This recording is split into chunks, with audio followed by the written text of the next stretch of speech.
राधे राधे भक्तों, जय माता दी। या देवी सर्वभूतेषु माँ ब्रह्मचारिणी रूपेण संस्थिता नमस्तस्यै नमस्तस्यै नमस्तस्यै नमो नमः। जय माता दी। आज सुनिए श्री दुर्गा सप्तशती के दूसरे दिन पढ़े जाने वाले सभी अध्याय। हम सब मिलकर माँ भगवती का ध्यान करके आज के अध्याय का शुभारंभ करते हैं। मैं कमल के आसन पर बैठी हूँ, प्रसन्न मुख वाली महिषासुर मर्दिनी भगवती महालक्ष्मी जी का भजन करती हूँ, जो अपने हाथों में अक्षमाला, फरसा, गदा, बाण, वज्र, पद्धा, धनुष, कुंडिता, दंड, शंखी, खड़क, ढाल, शंख, घंटा, मधुपात्र, शूल, पास और चक्र धारण करती है। मार्कंडेय ऋषि कहते हैं कि पूरे समय में देवताओं और असुरों में पूरे 100 वर्षों तक घोर संग्राम हुआ। उसमें असुरों का स्वामी महिषासुर था और देवताओं के नायक इंद्र थे। उस युद्ध में देवताओं की सेना महाबली असुरों से परास्त हो गई। संपूर्ण देवताओं को जीतकर महिषासुर इंद्र बन बैठा। तब देवता प्रजापति ब्रह्मा जी को आगे करके उस स्थान पर गए जहाँ भगवान शंकर और विष्णु भगवान विराजमान थे। देवताओं ने महिषासुर के पराक्रम तथा अपनी पराजय का यथावत वृत्तांत उन दोनों देवस्तरों से विस्तार पूर्वक कहा सुनाया। वे बोले, भगवान महिषासुर सूर्य, इंद्र, अग्नि, वायु, चंद्रमा, यम, वरुण तथा अन्य देवताओं के भी अधिकार छीनकर स्वयं ही सबका अधिष्ठाता बन बैठा है। उस दुरात्मा महेश ने समस्त देवताओं को स्वर्ग से निकाल दिया है। अब वे मनुष्यों की तरह पृथ्वी लोक पर विचरते हैं। दैत्यों की यह सारी करतूतें हमने आप लोगों से कह सुनाई। हम आपकी शरण में आए हैं, उसके वध का कोई उपाय सोचिए। इस बार देवताओं के वचन सुनकर भगवान विष्णु और शिव ने दैत्यों पर बड़ा क्रोध किया। उनकी भवें तन गई और मुंह टेढ़ा हो गया। तब अत्यंत क्रोध भरे हुए चक्रपाणी श्री विष्णु के मुख से एक महान तेज प्रकट हुआ। इसी प्रकार श्री ब्रह्मा, शंकर तथा इंद्र आदि अन्य देवताओं के शरीर से भी बड़ा भारी तेज निकला। वह सब मिलकर एक हो गया। महान तेज का वह पुंज ज्वलयमान पर्वत सा जा बन पड़ा। देवताओं ने देखा, वहाँ उसकी ज्वालाएं संपूर्ण दिशाओं में व्याप्त हो रही हैं। संपूर्ण देवताओं के शरीर से प्रकट हुए उस तेज की कहीं तुलना नहीं थी। एकत्रित होने पर वह एक नारी के रूप में परिणत हो गया और अपने प्रकाश से तीनों लोकों में व्याप्त जान पड़ा। भगवान शंकर का जो तेज था उससे उस देवी का मुख प्रकट हुआ। यमराज जी के तेज से उसके सिर में बाल निकल आए। श्री विष्णु भगवान के तेज से उसकी भुजाएं उत्पन्न हुई। चंद्रमा के तेज से दोनों स्तनों का और इंद्र के तेज से मध्यम भाग का प्रादुर्भाव हुआ। वरुण के तेज से जांघा और पिंडली था। पृथ्वी के तेज से निस्तंभ भाग प्रकट हुआ। ब्रह्मा जी के तेज से दोनों चरण और सूर्य के तेज से उनकी अंगुलियां हुई। वस्तुओं के तेज से हाथों की अंगुलियां और कुबेर के तेज से नासिका प्रकट हुई। उस देवी के दांत प्रजापति के तेज से और तीनों नेत्र अग्नि के तेज से प्रकट हुए। उसकी भे संध्या के कान वायु के तेज से उत्पन्न हुए। इसी प्रकार अन्य देवताओं के तेज से भी उस कल्याणमयी देवी का आविर्भाव हुआ। इसके बाद समस्त देवताओं के तेजापुंज से प्रकट हुई देवी को देखकर महिषासुर के सताए हुए देवता बड़े प्रसन्न हुए। पिनाकधारी भगवान शंकर ने अपने शूल की एक शूल निकालकर उन्हें दिया कि भगवान विष्णु ने भी अपने चक्र से चक्र उत्पन्न करके भगवती को अर्पण कर दिया। वरुण ने भी शंख भेंट किया। अग्नि ने उन्हें शक्ति दी और वायु ने धनुष तथा बाण से भरे हुए तरकस प्रदान किया। सहस्त्र नेत्रों वाले देवराज इंद्र ने अपने वज्र से वज्र उत्पन्न करके दिया और यमराज हाथी से उतारकर एक घंटा भी प्रदान किया। यमराज ने कालदंड से दंड, वरुण से पास और प्रजापति स्फटिकाक्ष की माला और ब्रह्मा जी ने कमंडल भेंट किया। सूर्य देवी के समस्त रूपों में अपनी किरणों का तेज भर दिया। काल ने उन्हें चमकती हुई ढाल और तलवार दी। क्षीर सागर से उज्ज्वल हार तथा कभी जीर्ण न होने वाले 2 दिव्य वस्त्र भेंट किए। साथ ही उन्होंने दिव्य चूड़ामणि, 2 कुंडल, कड़े, उज्ज्वल अर्धचंद्र, सब बाहुओं के लिए, केयूर दोनों चरणों के लिए, निर्मल नपुर गली की सुंदर हंसली और सब अंगुलियों के पहनने के लिए रत्नों की बड़ी अंगूठियाँ भी दी। विश्वकर्मा ने उन्हें अत्यंत निर्मल फरसा भेंट किया। साथ ही अनेक प्रकार के अस्त्र और अभेद कवच दिए। इनके सिवा मस्तक को वक्ष स्थल पर धारण करने के लिए कभी न कुमलाने वाले कमलों की मालाएं दी। जल अधिन उन्हें सुंदर कमल का फूल भेंट किया। हिमालय ने सवारी के लिए सिंह तथा तरह तरह के रत्न समर्पित किए। धनाढ्य कुबेर ने मधु से भरा पान पात्र और संपूर्ण नागों के राजा शेष ने जो इस पृथ्वी को धारण करते हैं उन्हें बहुमूल्य मणियों से विशोभित नागहार भेंट किया। इस प्रकार अन्य देवताओं ने भी आभूषण और शस्त्र अस्त्र देकर देवी का सम्मान किया। इसके बाद उन्होंने बार बार 28 पूर्वक उच्च स्वर से गर्जना की। उनके भयंकर नाद से संपूर्ण आकाश गूंज उठा। देवी का वह अत्यंत उच्च स्वर से किया हुआ सिंहत कहीं समा नहीं सका। आकाश उसके सामने लघु प्रतीक होने लगा। उसके बड़े जोर की प्रतिध्वनि जिससे संपूर्ण विश्व में हलचल मच गई। संपूर्ण और समुद्र कांप उठा, पृथ्वी डोलने लगी और समस्त पर्वत हिलने लगे। उस समय देवताओं ने अत्यंत प्रसन्नता के साथ सिंहवाणी भवानी से कहा, देवी आपकी जय हो। साथ ही महर्षियों ने भक्ति भाव से विनम्र होकर उनका स्तवन किया। संपूर्ण त्रिलोकी को शोभग्रस्त देखकर दैत्य अपनी समस्त सेना को कवच आदि से सुसज्जित कर हाथों में हथियार लेकर सहसा खड़े हो गए। उस समय महिषासुर ने बड़े क्रोध में आकर कहा, आह, यह क्या हो रहा है। फिर वह संपूर्ण असुरों से घिरकर उस सिंहनाद की ओर लक्ष्य करके दौड़ा और आगे पहुंचकर उसने देवी को देखा, जो अपनी प्रभा से तीनों लोगों को प्रकाशित कर रहे थे। उसने उनके चरणों के भार से पृथ्वी दबी जा रही थी, माथे के मुकुट से आकाश में रेखा की खींच रही थी और वो अपने धनुष को टंकार के सातों पातालों को क्षुब्ध किए देखती थी। देवी अपने हजारों भुजाओं से संपूर्ण दिशाओं को आच्छादित करके खड़ी थी। इसके बाद उनके साथ दैत्यों का युद्ध छिड़ गया। नाना प्रकार के अस्त्र शस्त्र के प्रहार से संपूर्ण दिशाएं उद्घाटित होने लगी। चिकुर नामक महान असुर महिषासुर का सेनायक था, वह देवी के साथ युद्ध करने लगा। अन्य दैत्यों की चतुर्गणी सेना साथ लेकर चामर भी लड़ने लगा। 60,000 रथियों के साथ आकर उग्रद नामक महादैत्य ने लोहा लिया। 1 करोड़ रथियों को साथ लेकर महाहनु नामक दैत्य युद्ध करने लगा, जिसके रोए तलवार के समान तीखे थे। वह अलिलोमा नाम का महादैत्य 5 करोड़ रथी सैनिकों के सहित युद्ध में डटा। 60 लाख रथियों ने घिरा हुआ वासकल नामक दैत्य भी उस युद्ध भूमि में लड़ने लगा। परिवार्तित नामक राक्षस हाथी सवार और घुड़सवारों के अनेकों दल तथा 1 करोड़ रथों की सेना लेकर युद्ध करने लगा। पिंडाल नामक दैत्य 5 अरब रथियों से घिरकर लोहा लेने लगा। इनके अतिरिक्त और भी हजारों महादैत्य रथ, हाथी और घोड़ों की सेना साथ लेकर वहां देवी के साथ युद्ध करने लगे। स्वयं महिषासुर उस रणभूमि में कोटि कोटि सहस्त्र रथ, हाथी और घोड़ों की सेना से घिरा हुआ था। वे दैत्य देवी के साथ तोमर, विदित, पाल, शक्ति, मुसल, खटक, परशु और पट्टिक आदि अस्त्र शस्त्रों का प्रहार करते हुए युद्ध कर रहे थे। कुछ दैत्यों ने उन पर शक्ति का प्रहार किया, कुछ लोगों ने पास फेंके और कुछ दूसरों दैत्यों ने खड़क प्रहार करके देवी को मार डालने का उद्योग किया।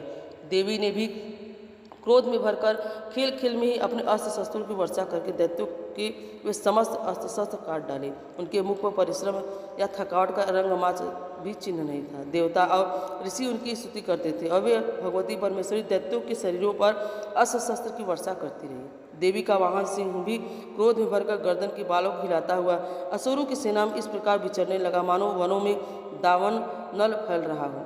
रणभूमि में दैत्यों के नाम साथ युद्ध करती हुई अंबिका देवी ने जितने निश्वास छोड़े हुए सभी तत्काल सैकड़ों हजारों गढ़ों के रूप में प्रकट हो गए और पर शुद्ध भीति, पाल, खड़क तथा पट्टिक आदि अस्त्रों द्वारा असुरों का सामना करने लगे। देवी की शक्ति से बढ़े हुए वे गढ़ असुरों का नाश करते हुए नगाड़ा और शंख आदि बाजे बजाने लगे। उस संग्राम महोत्सव में कितने ही गढ़ मिदक बजा रहे थे। इसके बाद देवी ने त्रिशूल से, गदा से, शंख की वर्षा से और खड़क आदि से सैकड़ों महादैत्यों का संहार कर डाला।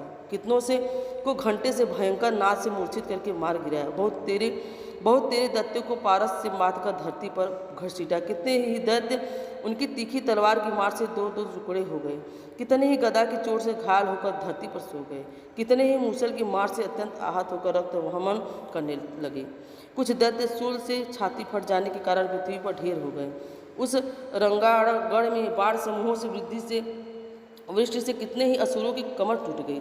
बाज की तरह छुटने वाले देव पीड़क दैत्य अपने प्राणों से हाथ धोने लगे कि बाहें छिन्न भिन्न हो गई। कितने की गर्दनें कट गई। कितने ही दैत्यों के मस्तक कट कर गिरने लगे। कुछ लोगों के शरीर मध्य भाग में ही विदर्ण हो गए। कितने ही महादैत्य जांघें कट जाने से पृथ्वी पर गिर पड़े और कितनों को ही देवी ने एक बाह, एक पैर और एक नेत्र वाले करके 2 टुकड़ों में चीर डाला। कितने ही दैत्य मस्तक कट जाने पर गिरकर उठ जाते और फिर केवल धड़ के रूप में अच्छे हथियार हाथ में लेकर देवी के साथ युद्ध करने लगते। दूसरे कम युद्ध बाजों की लय पर नाचते थे। कितने ही बिना सिर के धड़ हाथों से खड़क शक्ति और इंद्र दौड़ते थे और दूसरे महादैत्य ठहरो ठहरो यह कहते हुए देवी को युद्ध के लिए ललकारते थे। जहाँ वह घोर संग्राम हुआ वहाँ की धरती देवी के गिराए हुए रथ, हाथी, घोड़े और असुरों की लाशों से ऐसी फट गई थी कि वहाँ चलना फिरना असंभव हो गया था। दैत्यों की सेना में हाथी, घोड़े, असुरों असुरों शरीरों से इतनी अधिक मात्रा में रक्तपात हुआ कि थोड़ी ही देर में वहाँ खून की बड़ी बड़ी नदियाँ बहने लगी। जगदम्बा ने असुरों की विशाल सेना को क्षण भर में नष्ट कर दिया। ठीक उसी तरह जैसे तिनके और काट के भारी ढेर को अग्नि कुछ ही क्षणों में भस्म कर देती है, और वह सिंह भी गर्दन के बालों को हिला हिलाकर जोर जोर से गर्जना करता हुआ दैत्यों के शरीर से मानो उनके प्राण चुन लेता। वहाँ देवी के गणों ने भी उन महादैत्यों के साथ ऐसा युद्ध किया जिससे आकाश में खड़े हुए देवतागण उन पर बहुत संतुष्ट हुए और फूल बरसाने लगे। इस प्रकार ही मार्कंडेय पुराण में सार्वणिक मनवंतर की कथा के अंतर्गत देवी महात्म्य में महिषासुर की सेना का वध नामक दूसरा अध्याय पूर्ण हुआ। अब सुनिए तीसरा अध्याय, जिसमें सेनापतियों सहित महिषासुर के वध का वर्णन किया गया है। सबसे पहले प्रेम से मिलकर माँ जगदम्बा का ध्यान करते हैं। जगदम्बा के श्री अंगों के कात वितय काल के सहस्त्रों सूर्य के समान वे लाल रंग की रेशमी साड़ी पहने हुए हैं। उनके गले में मुंडमाला शोभा पा रही। वे दोनों स्तनों पर रक्त चंदन का लेप लगा वे अपने कर कमलों से जप मालिका विद्या और अभय तथा वर नामक मुद्राएं धारण की हुई हैं। तीनों नेत्र से सुशोभित मुखारविंद की बड़ी शोभा हो रही है। उनके मस्तक पर चंद्रमा के साथ ही रत्न मुकुट बंधा है और वे कमल के आसन पर विराजमान है। ऐसी देवी को मैं भक्तिपूर्वक प्रणाम करती हूँ। मार्कंडेय ऋषि कहते हैं कि दैत्यों की सेना को इस प्रकार तहस नहस होती देख महादैत्य ने सेनापति चतुर क्रोध में भरकर अंबिका देवी से युद्ध करने के लिए आगे बढ़ा। वह असुर रणभूमि में देवी के ऊपर इस प्रकार बाणों की वर्षा करने लगा जैसे बादल मेरुगिरी के शिखर पर पानी की धार बरसा रहा हो। तब देवी ने अपने बाणों से उसके बाण समूह को अनायास ही काटकर उसके घोड़ों और सारथी को ही मार डाला। साथ ही उसके धनुष तथा अत्यंत ऊंची ध्वजा को भी तत्काल काट गिराया। धनुष कट जाने पर उसके अंगों को अपने बाणों से सीधा बीध डाला। धनुष रथ घोड़े और सारथी के नष्ट हो जाने पर वह असुर ढाल और तलवार लेकर देवी की ओर दौड़ा। उसने तीखी धार वाली तलवार से सिंह के मस्तक पर चोट करके देवी की भी बाईं भुजा में बड़े वेग से प्रहार किया। राजन देवी की बाह पर पहुंचते वह तलवार टूट गई। फिर तो क्रोध से लाल आंखें करके उस राक्षस ने शूल हाथ में लिया और उसे उस महादत्त से भगवती भद्रकाली के ऊपर चलाया। वह शूल आकाश से गिरते हुए सूर्यमंडल की भांति अपने तेज से प्रज्वलित हो उठा। उस शूल को अपनी ओर आते देख भी शूल का प्रहार किया। उसके राक्षस के शूल के सैकड़ों टुकड़े हो गए। साथ ही महादैत्य चिक्रसुर की भी धज्जियां उड़ गई। वह बाणों से हाथ को धो बैठा। वह प्राणों से हाथ धो बैठा। महिषासुर के सेनापति उस महापराक्रमी चतुर के मारे जाने पर देवताओं को पीड़ा देने वाला चामर हाथी पर चढ़कर आया। उसने देवी के ऊपर शक्ति का प्रहार किया, किंतु जगदम्बा ने उसे अपने हुकार से ही आहत और निष्प्रभ करके तत्काल पृथ्वी पर गिरा दिया। शक्ति टूटकर गिरी हुई देख चामर को बड़ा क्रोध हुआ। अब उसने शूल चलाया, किंतु देवी ने उसे भी अपने बाणों द्वारा काट डाला। इतने में ही देवी का सिंह उछलकर हाथी के मस्तक पर चढ़ बैठा और उस दैत्य के साथ खूब जोर लड़ाकर बहुयुद्ध करने लगा। वे दोनों लड़ते हाथी के पृथ्वी पर आ गए और अत्यंत क्रोध में भरकर एक दूसरे पर बड़े भयंकर प्रहार करते हुए लड़ने लगे। इसके बाद सिंह ने बड़े वेग से आकाश की ओर उछला और उधर से गिरते समय उसके पंजों की मार से चामर का सिर धड़ से अलग कर दिया। इसी प्रकार उगद श्री शिला और वृक्ष आदि की मार खाकर रणभूमि में देवी के हाथों मारा गया तथा कराल भी दांतों, मुक्कों और थप्पड़ों की चोट से धराशायी हो गया। क्रोध में भरी हुई देवी ने गदा की चोट से उद्भट का कचुमन निकाल दिया और विदिपाल से वासकल और बाणों से ताम्र अगत को मौत के घाट उतार दिया। 3 नेत्रों वाली परमेश्वरी ने त्रिशूल से उग्रासय, उग्रवीर तथा महाहनु नामक दैत्य को मार डाला। तलवार की चोट से विडाल के मस्तक को धड़ से काट गिराया। दुर्धर और दुर्मुख इन दोनों को भी अपने बाणों से यमलोक भेज दिया। इस प्रकार अपनी सेना का संहार होता देख महिषासुर ने भैंसे का रूप धारण करके देवी के गणों को त्रास देना आरंभ कर दिया। किन्हीं को थूथने से मारकर, किन्हीं के ऊपर खूरों का प्रहार करके, किन्हीं को पूंछ से चोट पहुंचाकर, कुछ को सिंहों से विदर्भ करते हुए गणों को वेग से, किन्हीं को सिंहनाद से, कुछ को चक्कर देकर और कितनों को निश्वास वायु के झोंकों से धराशायी किया। इस प्रकार गणों की सेना को गिराकर वह असुर महादेवी के सिंह को मारने के लिए झपटा। इससे जगदम्बा को बड़ा क्रोध हुआ। उधर महापराक्रमी महिषासुर भी क्रोध से भरकर धरती को खूरों से खोदने लगा और अपने सिंहों से ऊंचे पर्वत को उठाकर फेंकने और गरजने लगा। उसके वेग से चक्कर देने के कारण पृथ्वी क्षुब्ध होकर फटने लगी। उसकी पूंछ से टकराकर समुद्र सब ओर से धरती को डुबोने लगा। हिलते हुए सिंहों के आघात से विदीर्ण होकर बादलों के टुकड़े हो गए। उसके श्वास की प्रचंड वायु के वेग से उड़े हुए सैकड़ों पर्वत आकाश से गिरने लगे। इस प्रकार क्रोध में भरे हुए उस महादैत्य को अपनी ओर आते देखकर चंडिका ने उसका वध करने के लिए महान क्रोध किया और उन्होंने पास फेंककर उस महान असुर को बांध दिया। उस महासंग्राम में बच जाने पर उसने भैंसे का रूप धारण किया और तत्काल सिंह के रूप में प्रकट हो गया। वह उस अवस्था में जगदम्बा ज्यों ही उसका मस्तक काटने के लिए उदक हुई, त्यों ही वह खटकधारी पुरुष के रूप में दिखाई देने लगा। तब देवी ने तुरंत ही बाणों की वर्षा करके ढाल और तलवार से के साथ उस पुरुष को भी बीध डाला। इतने में ही वह महान गजराज के रूप में परिणत हो गया और अपनी मूंछ से देवी की विशाल सिंह को खींचने और गरजने लगा। खींचते समय देवी ने तलवार से उसकी सूंड काट डाली। तब उस महादैत्य ने पुनः भैंसे का शरीर धारण करके लिया और पहले के ही तरह चराचर प्राणों से तीनों लोगों के व्याकुल करने लगा। तब क्रोध में भरी हुई जगन माता चंडिका बार बार उत्तम मधु का पान करने और लाल लाल आंखें करके हंसने लगी। उधर उस बल और पराक्रम के मध्य से उन्मत्त हुआ राक्षस गरजने लगा और अपने सिंहों से चंडी के ऊपर पर्वतों को फेंकने लगा। उस समय देवी अपने बाणों के समूह से उसके फेंके हुए पर्वतों को चूर्ण करती हुई बोली। बोलते समय उनका मुख मधु के मध्य से लाल हो रहा था और वाणी लड़खड़ा रही थी। देवी ने कहा, ओ मूढ़, जब तक मधु पीती हूँ तब तक तू क्षण भर के लिए खूब गरज ले। मेरे हाथ से तेरी मृत्यु हो जाने पर अब शीघ्र ही देवता भी गर्जना करेंगे। ऋषि कहते हैं कि ऐसा कहकर देवी उछली और उस महादैत्य के ऊपर चढ़ गई। फिर अपने पैरों से उसे दबाकर उन्होंने शूल से उसके कंठ में आघात किया। उनके पैर से दबा होने पर भी महिषासुर अपने मुख से रूप में बाहर होने लगा और अभी आधे शरीर से ही वह बाहर निकलने पाया था कि देवी ने अपने प्रभाव से उसकी वहीं रोक दिया और आधा निकला होने पर भी महादैत्य देवी से युद्ध करने लगा। तब देवी ने बहुत बड़ी तलवार से उसका मस्तक काट गिराया और फिर वह हाहाकारी करती हुई दैत्यों की सारी सेना भाग गई और संपूर्ण देवता अत्यंत प्रसन्न हुए। तब देवताओं ने दिव्य महर्षियों के साथ दुर्गा देवी का स्तवन किया।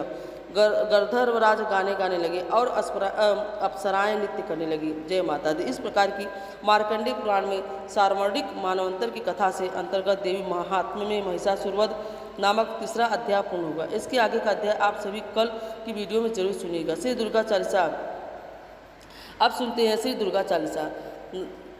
नमो नमो दुर्गे सुकर्णी, नमो नमो अम्बे दुखर्णी, निरंकार है ज्योति तुम्हारी, तेहु लोक फैली उजियारी, सलेलाट मुख महाविशाला, नेत्रलाल भुखटी विकराला, रूप मात्र को अधिक सुहावे, दरस करत जन अति सुख पावे, तुम संसार सती तिल कीना, पालन हेतु अन्न धन दीना, अन्नपूर्णा हुई जय बाला, तुम ही आदि सुंदरी बाला, प्रलय काल सब नाशन हारी, तुम गौरी शिव शंकर प्यारी, श्री योगी तुम्हारे गुण गावे, ब्रह्मा विष्णु तुम नित्य धावे, रूप सरस्वती की तुम धारा, देश बुद्धि ऋषि मुनि उबारा, धरत रूप नरसिंह को अम्बा, प्रकट भई भाड़ कर खम्बा, रक्षा करी प्रहलाद बचायो, हिरणा उसको स्वर्ग पठाए, लक्ष्मी रूप धरो जगमाही, श्री नारायण अंग समाही, क्षीर सिंधु करत विलासा, दया सिंधु दीज मन आशा हिलाद, तुम्ही भवानी महिम्या मिथुन जात बखानी, मातंगी अरद माधवी, माता भुवनेश्वरी बंगला सुखदाता, श्री भैरव तारा जगत तारिणी, छीन लाल भव दुख निवारणी,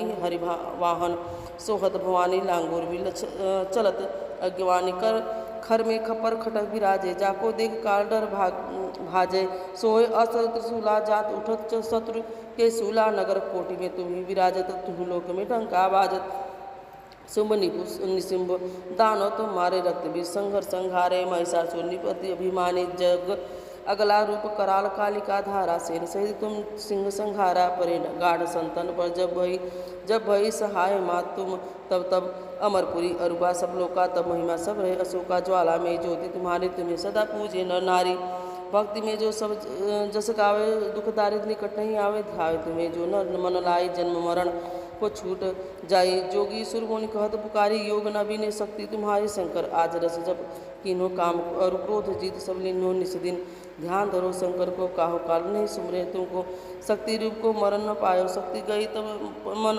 पछतायो, शरणागति कीर्ति बखाने, जय जय जय जगदम्ब भवानी, भय प्रसन्न आदि जगदम्बा, दई शक्ति नहीं किन विलम्बा, मोको माँ दुष्ट करत घेरो, तुम बिन कौन हरे दुख मेरो, आशा तृष्णा निपट सतावे, मोहम्मदा सिद्ध सब विनसे शत्रुनाश की, जय महारानी सुमुर एक चित्र तुम्हें भवानी, करो कृपा है माँ दयाला, रिद्धि सिद्धि दे करहूँ निहाला, जब लगी जीव दया फल पाहूँ, तुम्हारो यश मैं सदा सुनाऊँ, दुर्गा चालीसा जो कोई गावे, सब सुख भोग परम पद पावे, श्री दुर्गा चालीसा समाप्त। जय अम्बे गौरी श्यामा जय अम्बे गौरी, तुमको निस दिन धावत, मैया जी को सद्बदिन सेवत, हरि ब्रह्मा शिव जी ओम जय अम्बे गौरी।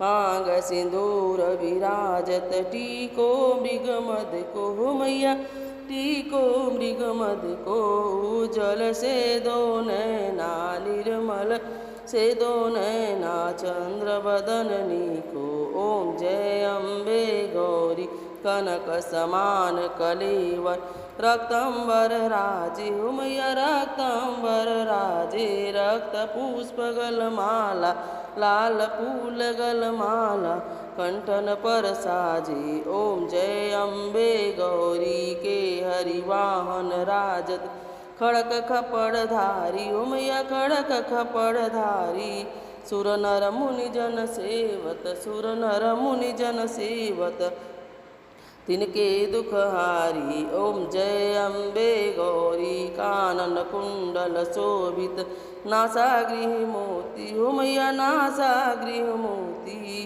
कोटिक चंद्र दिवाकर, कोटिक सूर्य प्रभाकर, राजत समज्योति ओम जय अम्बे गौरी। श्री अम्बे जी की श्री शुंभ ने शुंभ बिदारे, महिषासुर घाती हो मैया महिषासुर घाती, ध्रुव बिलोचन नैना मधुर बिलोचन नैना, निस दिन मदमासी ओम जय अम्बे गौरी। चंड मुंड संहारे, शोणित बीज हरे हो मैया शोणित बीज हरे, मधुकर तब दो मारे, सुर भयहीन करे ओम जय अम्बे गौरी। ब्रह्माणी रुद्राणी तुम कमला रानी हो मैया तुम कमला रानी, आगम निगम बखानी तुम शिव पटरानी ओम जय अम्बे गौरी।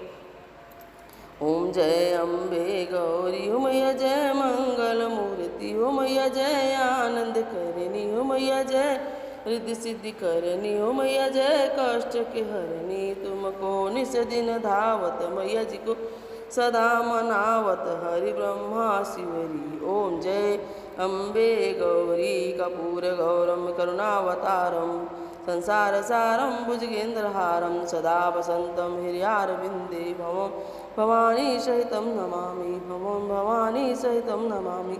प्रिय भक्तजनों, हम सभी मिलकर माता रानी से क्षमा याचना करते हैं ताकि हमारे द्वारा की गई किसी भी गलती के लिए माता रानी हमें क्षमा कर सके। हे परमेश्वरी, मेरे द्वारा रात दिन सहस्त्र अपराध होते रहे हैं, अतः आप मुझे अपनी सेवक समझकर कृपापूर्वक मेरे उन अपराधों को क्षमा करो। ना तो मैं आवाहन जानती हूँ, ना ही विसर्जन करना जानती हूँ और ना ही पूजा करना जानती हूँ। हे परमेश्वरी, मुझे क्षमा करें। हे सूर्यश्वरी, मैंने जो भी मंत्रहीन क्रियाहीन और भक्तिहीन पूजा किया वह सब आपकी दया से पूर्ण हो। सैकड़ों अपराध करके भी मैं भक्त आपकी शरण में आकर केवल जगदम्बा कहकर मोक्ष की प्राप्त करते हैं, जिसे ब्रह्मादि देवगण भी पाने में असमर्थ होते हैं। जगदम्बे में अपराधी हूँ, किंतु आपकी शरण में आई हूँ, अतः इस समय मैं दया की पात्र हूँ। आप जैसा चाहें वैसा करें। यह ज्ञानवश या बुद्धि भ्रम होने के कारण भूल से मैंने जो भी कुछ भी कम या अधिक कर दिया हो, हे देवी वे परमेश्वरी सब अपराध को क्षमा करो और प्रसन्न हो। हे जगदम्ब माता, हे कामेश्वरी, हे सच्चिदानंद रूप ऋषि परमेश्वरी, आप प्रेम पूर्वक मेरी यह पूजा स्वीकार करो और मुझ पर प्रसन्न हो। आप गुप्त से भी गुप्त वस्तु की रक्षा करने वाली, आप मेरे लिए कुछ इस